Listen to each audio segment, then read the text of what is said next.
All right, this is Sitting Bull, spiritual leader of the Sioux Nation, holding a peace pipe, which is an invitation for friendship.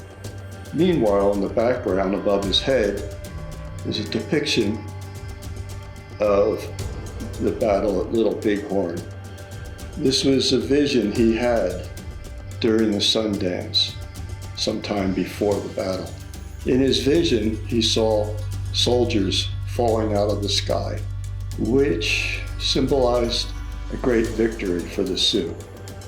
In the background, you see the teepees and very still water reflected behind you. The idea here is to give a feeling of the calmness that this man had, both in his understanding and spiritual self, and his ability to stay calm during battle and conflict. Surrounding him, you'll see George A. Custer, who died at Little Bighorn, along with 200 and some soldiers. On the right, you see Buffalo Bill's Wild West with Sitting Bull in a headdress. He was a performer for a short while in Buffalo Bill's Wild West. To the lower left, Battle of Little Bighorn, you see a shield, which is related to imagery that Sitting Bull was known for.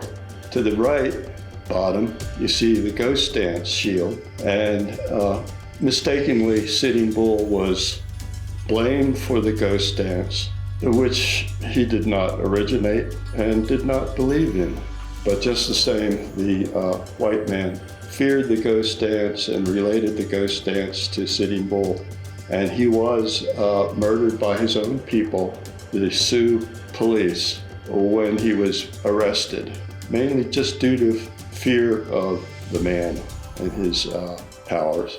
My photography of Sitting Bull starts kind of midway after I've done some pencil drawing. You'll see some underpainting, which is done in black and white. I underpaint with acrylic. Acrylic allows me to block in a painting really fast and to sort of get a idea of where the lights and darks will be, where the whitest whites will be and the darkest darks. The painting stays very thin this way because although I'll finish it in oil, since everything is pretty much well worked out in acrylic, by the time I go to oil, I have a really good idea of where the brightest bright and the darkest dark will be.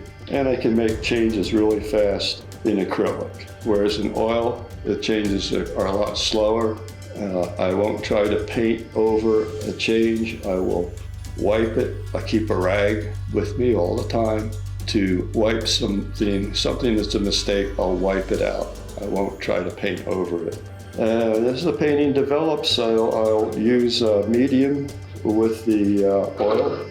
And the idea of the medium, it helps the oil to dry a little faster and gives me a really thin glaze. Usually a layer of glazes will dry and sometimes even harden overnight.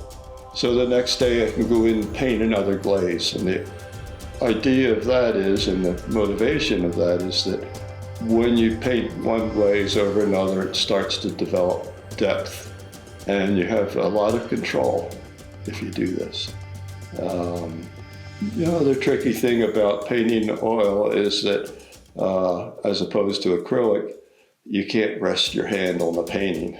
So I like to develop a method of working parts of the painting with this in mind, because nothing is more disturbing than to stick your hand in something that you spent hours on and you've messed it up and have to go back and fix it. So anyway, I hope you enjoy what I have been doing, and thank you for your time. And please stay with us, and we will gladly share what we're doing with our artwork, and hope to have you visit again. Thank you.